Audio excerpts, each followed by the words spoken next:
Assalamualaikum warahmatullahi wabarakatuh. Selamat pagi, siang, sore, malam semuanya, dimanapun teman-teman rekan-rekan mahasiswa. Semoga kalian tetap semangat dan sehat selalu. Baik, pada tema ini kita akan mendiskusikan mengenai lokal dan global dakwah based on literary tradition. Artinya dakwah budaya kultural lokalitas dengan global sebagai rumpun kompetensi kalian sastra. Oke. Nah, tujuan pembelajaran kali ini pertama, teman-teman memahami konsep dakwah lokalitas dan global dalam konteks rumpun sastra. Yang kedua, mengidentifikasi peran sastra dalam menyebarkan nilai-nilai dakwah. Yang ketiga, menganalisis perbedaan dan persamaan antara dakwah lokal dan global. Yang keempat, bagaimana mengapresiasi kontribusi sastra dalam memperkaya pemahaman terhadap nilai-nilai keagamaan dan kemanusiaan. Yang kelima, membuat hubungan antara sastra dan perkembangan pemikiran dan identitas kultural dalam konteks dakwah. Nah, dari ini coba kalian pahami bahwa materi tujuan pembelajaran ini adalah secara utuh bagaimana kalian bisa berkontribusi secara rumpun ilmu kalian yang kemudian dikaitkan dengan dakwah lokalitas dan dakwah secara global.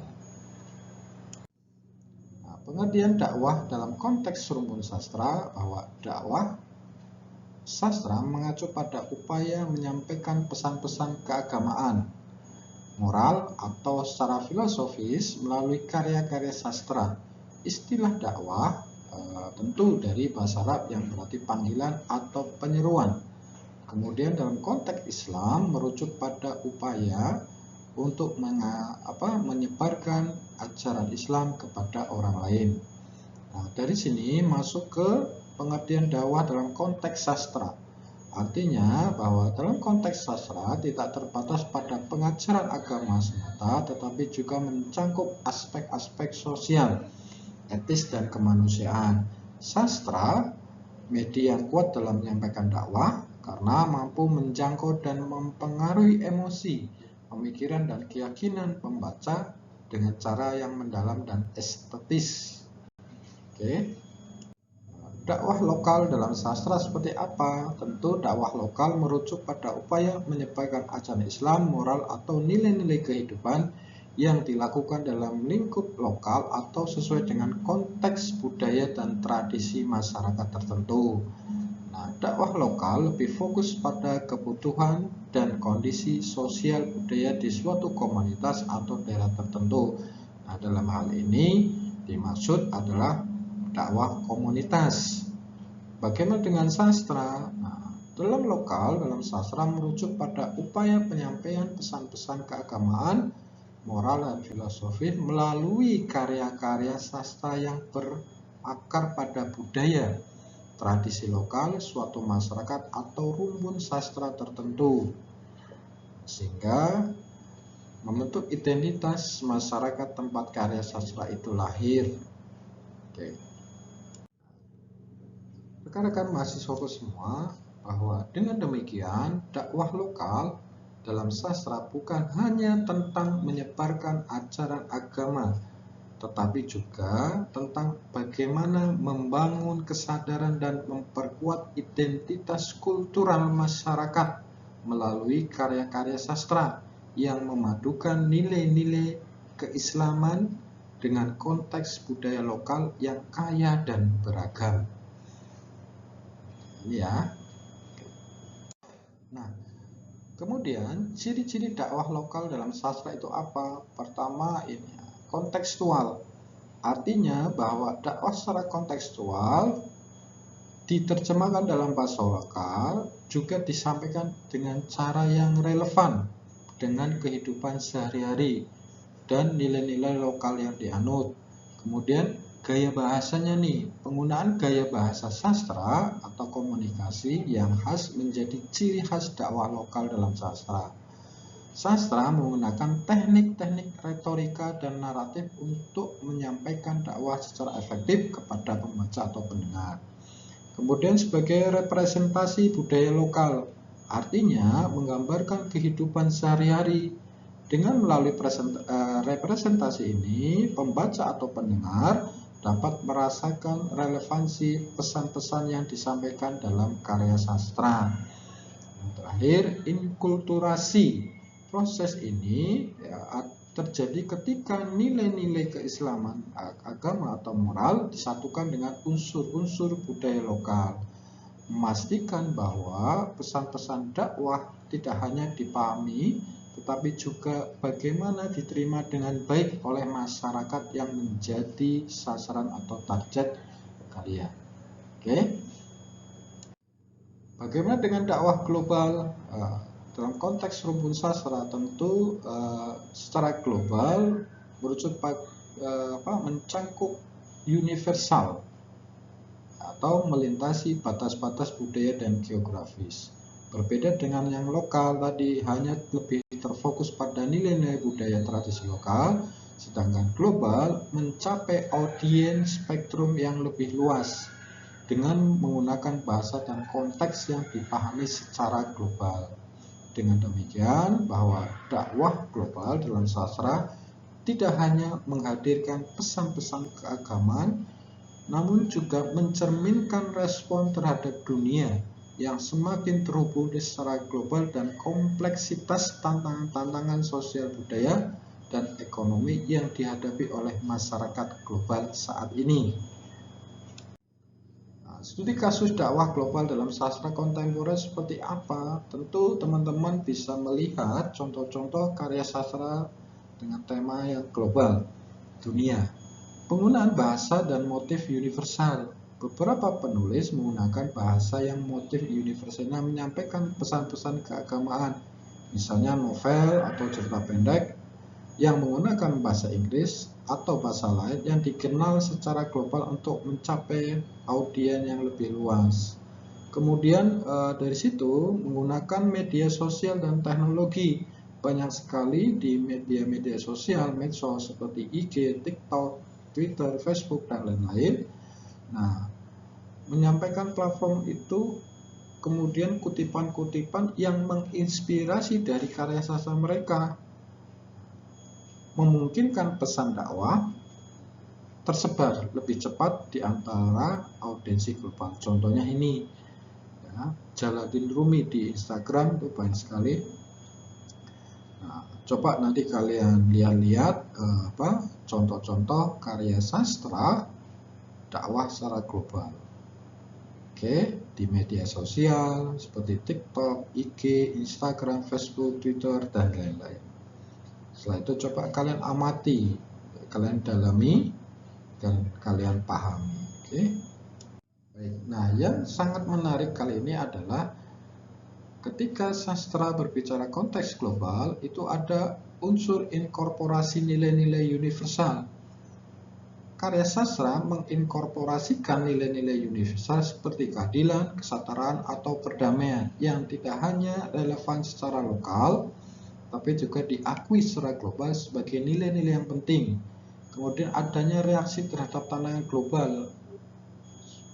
Ya, karya sastra menghadirkan narasi yang menanggapi tantangan global, seperti perubahan iklim, migrasi, atau ketimpangan sosial dengan cara yang promosikan solusi berbasis nilai-nilai keagamaan dan moral. Contoh, teman-teman mungkin bisa mendapatkan contoh-contoh inkorporasi nilai-nilai universal sastra. Jadi pada saudara kita di Palestina, beliau Menteri Luar Negeri kita, Retno Lestari Priyansari Marsudi, beliau membacakan puisi-puisi yang sangat menakjubkan. Ya, puisi-puisi beliau bisa menembus batas-batas lintas agama, budaya, dan lain-lain. Contoh kutipan beliau sewaktu mendukung kemerdekaan Palestina, hatiku miris karena bocah itu menangis. Dia terluka dan dia tidak bisa berkata. Dia tidak tahu di mana bapak ibunya. Setiap 10 menit, satu anak wafat di Gaza. Ribuan orang tua kehilangan anak, tak terbilang berapa ribu anak kehilangan orang tuanya. Setiap tangan tertulis nama, mereka tidak ingin mati tanpa penanda. Rumah mereka hanya langit, kasur mereka hanya bumi. Kapan kekejaman ini akan berhenti? Kapan keadilan ini akan menghampiri? Aku dan Indonesia, ku pantang mundur, akan terus membantu. Aku dan Indonesia, ku akan terus bersamamu sampai penjajah itu enyah dari rumah. Palestina, kau adalah saudaraku, dan aku, Indonesiaku, akan selalu bersamamu. Bait-bait puisi yang disampaikan oleh beliau, Menteri Luar Negeri, ketika kita dianalisis, itu sangat mendalam. Nah, dalam konteks ini, puisi-puisi yang disampaikan oleh beliau itu mencerminkan inkorporasi nilai-nilai universal. Artinya, beliau menyampaikan pesan-pesan keadilan, moral, dan lain-lain, supaya bisa diterima oleh seluruh masyarakat dunia. Oke. Kemudian, bagaimana perbandingan dakwah lokal dan global, perbedaan pendekatan dan strateginya. Nah, kalau lokal pendekatannya terfokus pada nilai-nilai budaya dan tradisi lokalitas. Kalau global mengadopsi pendekatan yang lebih universal, menggunakan bahasa dan konsep yang bisa dimengerti oleh audiens. Strateginya apa? Kalau lokal menggunakan cerita lokal, simbol-simbol budaya dan bahasa yang khas dari komunitas tertentu untuk menyampaikan pesan-pesan dakwah. Pemilihan tema dan naratif berdasarkan pada kebutuhan konteks sosial budaya masyarakat lokal. Strategi global memanfaatkan teknologi, ya, memanfaatkan seperangkat sistem teknologi seperti medsos dan lain-lain. Karena apa? Dengan teknologi saat ini, bahwa pesan itu akan dibaca oleh seluruh dunia, jangkauannya lebih luas. Ya. Oke. Nah, rekan-rekan mahasiswa, tantangan dan peluangnya apa? Tadi mengenai pendekatan dan strategi. Sekarang tantangan dan peluang. Tantangan lokal tentu ada resistensi terhadap perubahan dari nilai-nilai tradisional, kesulitan dalam menjangkau masyarakat yang lebih terisolasi atau terpencil, resiko dipahami secara keliru karena perbedaan interpretasi lokal. Kalau global, tantangannya adalah bahasa dan konteks kultural yang mungkin tidak selalu terjangkau oleh semua audiens. Resiko kesalahpahaman, misunderstanding, atau kurangnya nuansa lokal dalam penyampaian pesan-pesan dakwah. Nah, dari sini kita bisa melihat peluang nih teman-teman. Coba kalian lihat peluang, tantangannya seperti apa, peluangnya bagaimana. Nah, peluangnya memanfaatkan kedalaman budaya dan pengakuan lokal untuk membangun koneksi emosional dan penerimaan yang lebih dalam terhadap pesan-pesan dakwah, memungkinkan kolaborasi lintas budaya, negara, dan lain-lain yang dapat memperkaya pemahaman dan aplikasi nilai-nilai keagamaan atau moral.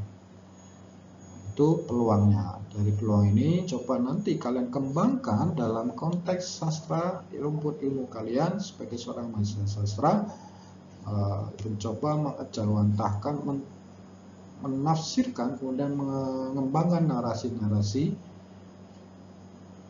menjadi sebuah pesan dakwah melalui sastra secara lokal maupun global.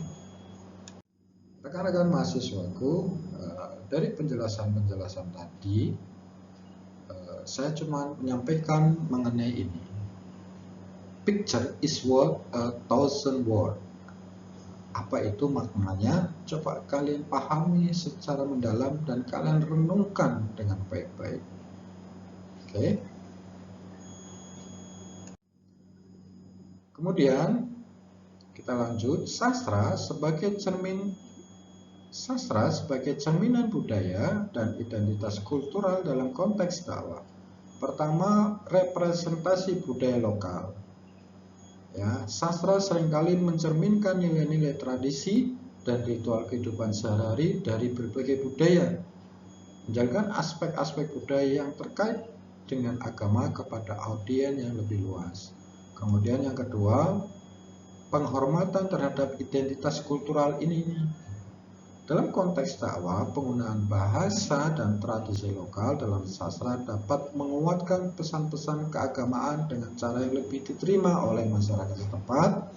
Yang ketiga, pembentukan kesadaran dan penerimaan. Sastra dapat membantu dalam membentuk kesadaran tentang pluralitas budaya dan agama, mengembangkan pemahaman yang lebih dalam tentang kompleksitas identitas kultural dalam konteks global yang semakin terhubung dan semakin kompleks. Oke, rekan-rekan mahasiswaku, pesan saya bahwa sastra tidak hanya berperan sebagai medium untuk menyampaikan pesan-pesan dakwah, tetapi juga sebagai cermin budaya dan identitas kultural yang menggambarkan kekayaan dan kompleksitas nilai-nilai keagamaan dan moral dalam berbagai konteks masyarakat. Kesimpulannya adalah, sastra bukan sekedar alat untuk mencapai atau untuk menyampaikan pesan-pesan nilai-nilai keagamaan dan moral, tetapi juga sebuah cermin yang memperkaya pemahaman kita tentang nilai-nilai budaya dan identitas kultural dalam konteks dakwah, tentu melalui literasi atau literatur, sastra rumpun kalian. Karakter-karakter yang kompleks dan narasinya yang mendalam, sastra mengundang kita untuk merenungkan dan menggali makna-makna yang lebih dalam tentang kompleksitas moralitas dan spiritualitas di berbagai masyarakat. Nah, ini kesimpulannya. Semoga dari kesimpulan ini kalian bisa memahami tema kajian kita pada kali ini. Demikian apa yang saya sampaikan. Semoga tema kajian materi ini menambah wawasan kalian, dan syukur kalian bisa mengembangkan dalam konteks rumpun ilmu kalian di tengah masyarakat. Demikian, wassalamualaikum warahmatullahi wabarakatuh.